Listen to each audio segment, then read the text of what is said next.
this is Britt Caswell with another example video. In today's video, I'm covering example 5 from lesson 7-1 in the SavvasRealize Algebra 2 textbook. The goal of today's video is to explain trigonometric identities. Now, some of these you guys honestly already know, or some of you've already figured it out. So just kind of bear with me if you know part of this, because each of these parts is a little bit different, okay? So for part A, it says which trigonometric ratios are reciprocals of each other. Okay, so what we're doing is we're talking about an idea that's called an identity. So an identity is an equation that's true for all values of a variable for which, the expression's defined. And so these trigonometric ratios, I actually showed you guys on previous videos. For example, the sine matches the cosecant. Now, one idea here is that the sine is equal to 1 divided by the cosecant. Okay, so like you can just take a value and put 1 over another value and it will turn into itself. I taught it to you guys as just flip the fraction upside down. But this idea of putting 1 over the reciprocal function is an idea that will help you guys in topic 8 when we get there. All right, another one is the cosine being paired with the secant. So for example, the secant of theta is equal to 1 over the cosine of theta. Okay, or the tangent and the cotangent. Right, to get your tangent, you could do 1 divided by the cotangent. So those are just some ideas so that you understand how they're related, okay? So part B is interesting because we're getting into something called a cofunction identity.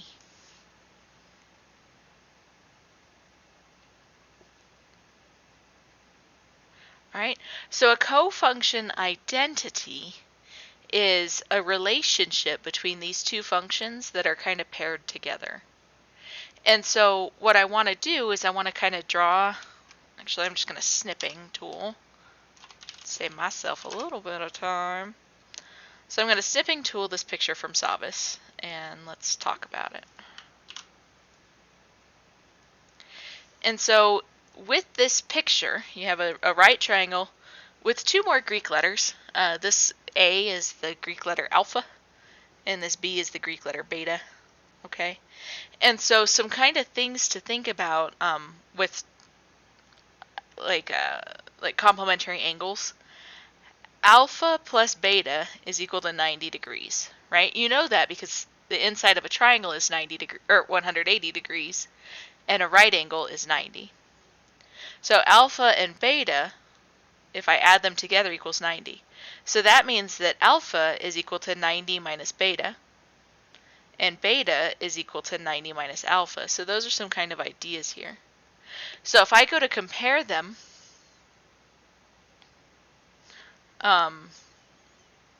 here the sine of alpha is going to be equal to the cosine of beta. So let's think about why. So if I'm doing the sine of alpha, I'm looking at xz, so the red over the hypotenuse, which is green. So the sine of alpha is red divided by green. But if I go to do the cosine of beta, here's beta. The adjacent is red and the hypotenuse is green. So red divided by green. So the sine of alpha is equal to the cosine of beta. Okay? The other thing that we could say is that the cosine of alpha is equal to the sine of beta. Okay? These are our 2 cofunction identities. And it comes from the fact that these angles are complementary, and when you think about the sine and the cosine, they contain the same parts when you flip those angles. All right, so those 2 kind of formulas I would definitely have written down. Okay.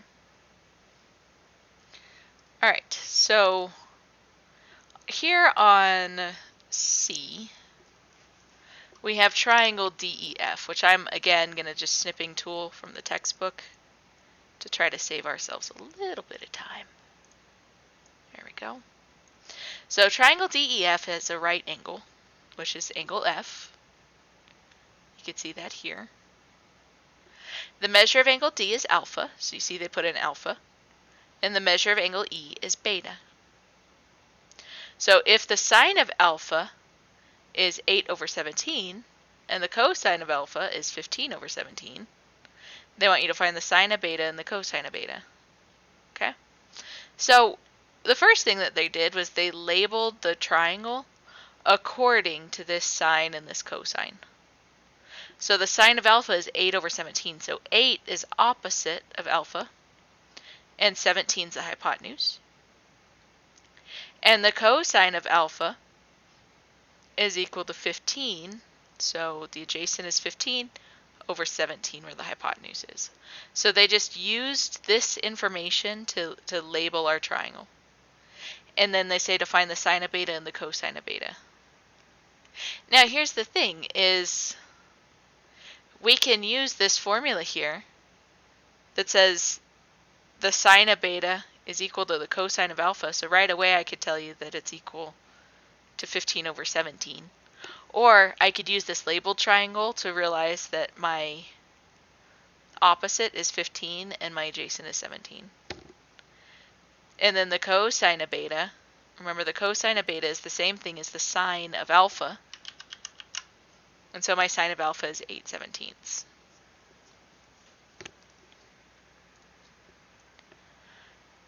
Alrighty.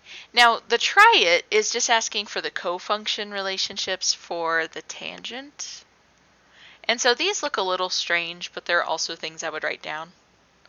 So I would say that the tangent of theta is equal to the cotangent of 90 minus theta. Or I could flip that and say the cotangent of theta is equal to the tangent of 90 minus theta. So what they're saying is that if you have a tangent, you could find your tangent by taking the cotangent of the other angle. So for example, if I'm finding the tangent of alpha, it's going to be the same thing as the cotangent of beta, for example. So those are some things. I'm going to rewrite that next to it, just if you want another way to say it. So the tangent of alpha is equal to the cotangent of beta, and the cotangent of alpha is equal to the tangent of beta. So that is another way to say it, using the same kind of notation as we used here. So there we have it, guys. That is our explanation of the trig identities. Until next time.